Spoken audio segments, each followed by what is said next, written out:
రాష్ట్రంలో జరుగుతున్న బదిలీల్లో ఏ రాజకీయ నాయకుడైనా అధికారులైనా లంచం తీసుకుంటే కఠిన చర్యలు తప్పవని మంత్రి అచ్చెన్నాయుడు స్పష్టం చేశారు.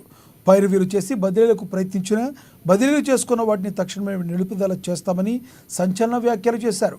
కొత్తపేట టెక్కల్లో అన్నా క్యాంటీన్లను మంత్రి ప్రారంభించారు. అనంతరం స్వయంగా ప్రజలకు అచ్చెన్న ఆహారం వడ్డించారు. ఆ తర్వాత టెక్కలి, పూండి, పలాస, ఇచ్చాపురం, విశాఖపట్నం ప్రాంతాలకు గాను 3 నూతన ఆర్టీసీ బస్సులు ప్రారంభించారు. కర్ణాటక, తెలంగాణలో ఉచిత బస్సు ప్రయాణంపై కొన్ని ఇబ్బందులున్నాయని, లోటుపాట్లను అధిగమించి తర్వాత ఉచిత బస్సు ప్రయాణంపై నిర్ణయం తీసుకుంటామని తెలిపారు.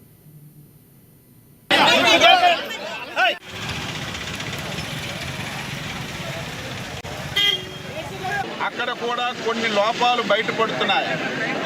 ఏదో ఆదరాబాదరగా చేయడం కంటే తెలంగాణలో ఏ రకంగా జరుగుతుంది, బెంగళూరులో ఏ రకంగా జరుగుతుంది, దీనికంటే మిన్నగా మనం ఏ రకంగా చేయగలం అనేది ఒక స్టడీ చేయమని ఒక అధికార బృందానికి నిర్ణయించాం.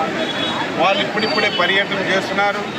వీలైనంత తొందరగా రిపోర్ట్ వస్తే ముఖ్యమంత్రి నాయకత్వంలో క్యాబినెట్లో డిస్కస్ చేసి ఇచ్చిన మాట ప్రకారం వీలైనంత తొందరగా మహిళలకి ఉచిత ప్రయాణం కార్యక్రమం చేస్తాం. అదే కాదు, అన్ని హామీలు ఇంకా చాలా ఇబ్బందులున్నా అన్నా క్యాంటీన్లు ఓపెన్ చేసాం, 4000 పెన్షన్ చేశాం. ఎక్కడ కూడా ఉద్యోగస్తులకి అసలు జీతాలు గగనంగా ఉండేది. 1వ తారీఖు జీతాలు ఇస్తున్నాం. రిటైర్ అయినటువంటి ఉద్యోగస్తులకు 1వ తారీఖున పెన్షన్లు ఇస్తున్నాం. మొత్తం సిస్టాన్ని లైన్లో పెట్టడానికి